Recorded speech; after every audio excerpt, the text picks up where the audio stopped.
नमस्कार दोस्तों, जय हिंद, जय भारत। दोस्तों, आज हम इस वीडियो में जानेंगे व्यंजना तथा लक्षणा शब्द शक्ति में अंतर। व्यंजना तथा लक्षणा शब्द शक्ति में क्या अंतर होता है, इससे संबंधित प्रश्न राजस्थान की बोर्ड व लोकल, मध्य प्रदेश की बोर्ड व लोकल तथा प्रतियोगिता परीक्षाओं में पूछा जाता है।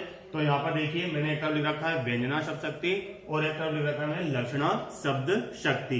तो व्यंजना शब्द का आखिर अर्थ होता क्या है? तो व्यंजना का अर्थ होता है गूढ़ार्थ, मतलब संकेतार्थ, यानी कि किसी वाक्य में कोई गूढ़ार्थ छुपा हो, कोई रहस्य छुपा हो, कोई संकेत छुपा हो, सबके लिए अलग अलग संकेत छुपा हुआ हो, उसे हम कहते हैं व्यंजना। लक्षणा शब्द का आखिर अर्थ होता क्या है? तो लक्षणा शब्द का अर्थ होता है कि किसी शब्द के मुख्यार्थ में बाधा उत्पन्न हो जाना ही लक्षणा कहलाता है।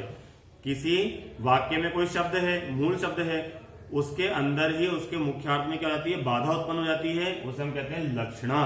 ठीक है, तो हम देखते हैं व्यंजना शब्द शक्ति और लक्षणा शब्द शक्ति में अंतर। व्यंजना शब्द शक्ति में ना तो मुख्यार्थ से और ना ही लक्ष्यार्थ से, बल्कि कथन के संदर्भ के अनुसार अलग अलग अर्थ व्यंजित व्यंग्यार्थ से अभिप्रेत अर्थ का बोध होता है।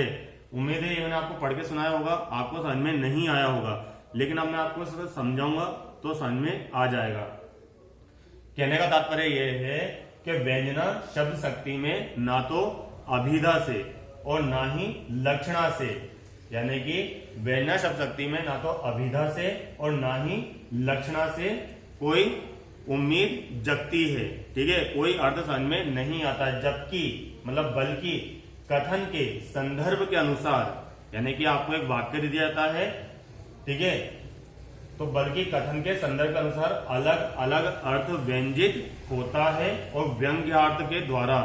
ठीक है, यानी कि व्यंजना शब्द शक्ति में क्या होता है, आपको एक वाक्य दे दिया जाता है, उस वाक्य के अलग अलग अर्थ निकलते हैं, जैसे कि यमक अलंकार में होता है ना, यमक अलंकार में इस प्रकार, यानी कि एक वाक्य के अलग अलग अर्थ निकलना ही व्यंजना कहलाता है।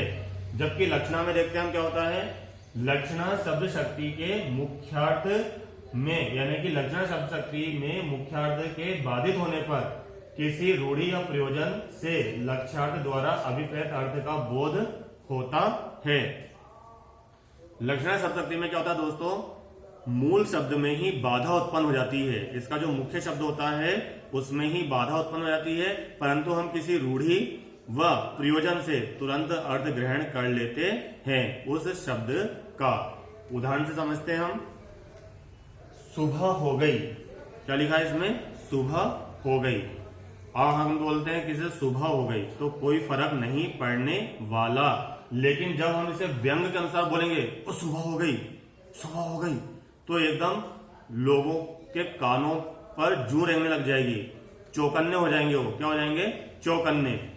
अगर कोई गृहिणी प्रातः काल अपने घर वालों से, परिवार वालों से कहती है सुबह हो गई, तो कोई असर नहीं पड़ेगा, लेकिन एकदम वो व्यंग के अनुसार कहती है ओ सुबह हो गई, तो उसके जो स्वामी हैं वो एकदम तत्पर उठेंगे और तैयार होने लग जाएंगे।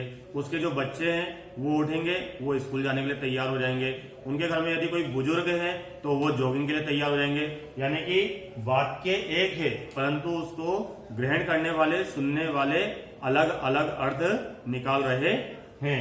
इसी प्रकार अगला उदाहरण देखते हैं हम, संध्या हो गई। अगर हम इसे नॉर्मल बोलेंगे संध्या हो गई तो कोई फर्क नहीं पड़ने वाला, लेकिन जैसे कोई गृहिणी अपने घर वालों से बोलती है ओ संध्या हो गई, ओ संध्या हो गई, मतलब एकदम व्यंग के अनुसार बोलती है, तो उसको सुनने वाले, जैसे उसकी जो बेटी है या फिर बेटा है, वो घर के आले में, मंदिर में दीपक लगाने चला जाएगा। ठीक है, उसके स्वामी कोई दूसरी चीज में लग जाएंगे।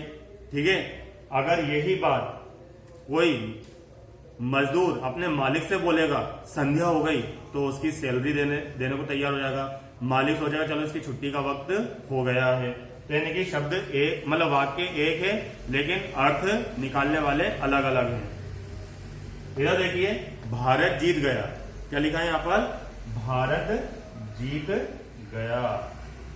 भारत बोल दो ना, भारत जीत गया। तो भारत कैसे जीत सकता है भैया? भारत का नक्शा कोई जीतता है क्या? भारत तो क्या है, एक संज्ञा है, तो संज्ञा कभी जीतती है क्या?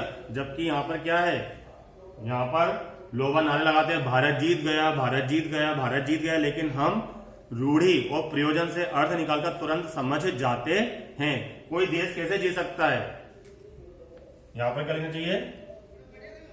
भारत की टीम जीत गई, जीत गई। लेकिन हम इतना ना बोलते हुए क्या बोलते हैं? हम भारत जीत गया, भारत जीत गया। परंतु फिर भी हम काय से अर्थ ग्रहण कर लेते हैं? अभिधा शब्द से तुरंत अर्थ ग्रहण करते हैं कि भारत जीत गया, जबकि भारत कभी नहीं जीतता है, भारत की टीम जीतती है। तो इसके मुख्य अर्थ में देखिए बाधा उत्पन्न हुई। एक उदाहरण से सीखिए आप। बारात आ गई। अब देखिए, किसी से हमने बोला, जैसे शादी का माहौल है और बारात द्वार पर आने वाली है, हमने बोला कि बारात आ गई। नॉर्मल से बोलिए आप, बारात आ गई। कोई फर्क पड़ेगा क्या किसी को? नहीं पड़ने वाला। लेकिन आप जब इस वाक्य को व्यंग के अनुसार बोलोगे, ओ बारात आ गई, बारात आ गई, इस प्रकार बोलोगे, तो क्या होगा? एकदम सब चौकन्ने हो जाएंगे। जो दुल्हन की सहेलियां हैं वो दुल्हन को सजाने लग जाएंगी, जो भैया हैं वरमाला लेने चले जाएंगे, जो दुल्हन के माता पिता हैं वो स्वागत के लिए तत्पर तैयार हो जाएंगे। ठीक है, तो यानी कि वाक्य एक है, लेकिन अर्थ ग्रहण करने वालों ने अलग अलग अर्थ निकाला इसका। कोई वरमाला लेने चला गया, कोई दुल्हन को लेने चला गया, कोई पंडित जी तैयार हो गए, कोई क्या, इस प्रकार। ठीक है, जबकि इधर हमने देखा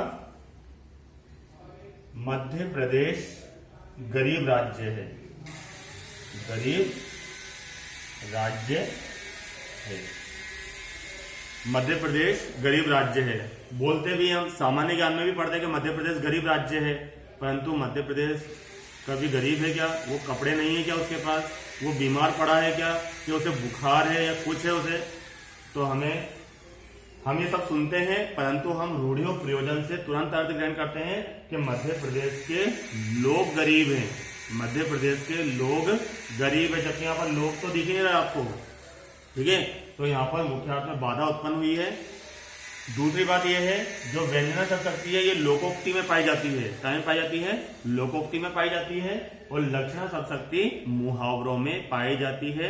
जैसे नाको चने चबाना, नाको चने चबाना, तो नाक से कोई चने चबाता है क्या? नाक से। ठीक है, और इधर क्या है? लोकोक्ति, कहाँ राजा भोज, कहाँ गंगू तेली। अगर हम ऐसे बोलेंगे इसको, कहाँ राजा भोज, कहाँ गंगू तेली, तो समझ में नहीं आएगा। इसको हमें व्यंग के अनुसार बोलना पड़ता है, कहाँ राजा भोज, कहाँ गंगू तेली। इसी प्रकार अगर हम बोलेंगे किसी से नॉर्मल, अब पछताने से का होत, जब चिड़िया चुग गई खेत, ऐसे नहीं, अब पछताने से का होत, जब चिड़िया चुग गई खेत। इस प्रकार व्यंग का प्रयोग करना पड़ता है, मतलब ताना सा मारना पड़ता है, तब जाके सब लोग चौकन्ने होते हैं, उस वाक्य का अलग अलग अर्थ ग्रहण करते हैं। अगर आपको मेरा वीडियो पसंद आया हो तो लाइक करिए, शेयर करिए। धन्यवाद।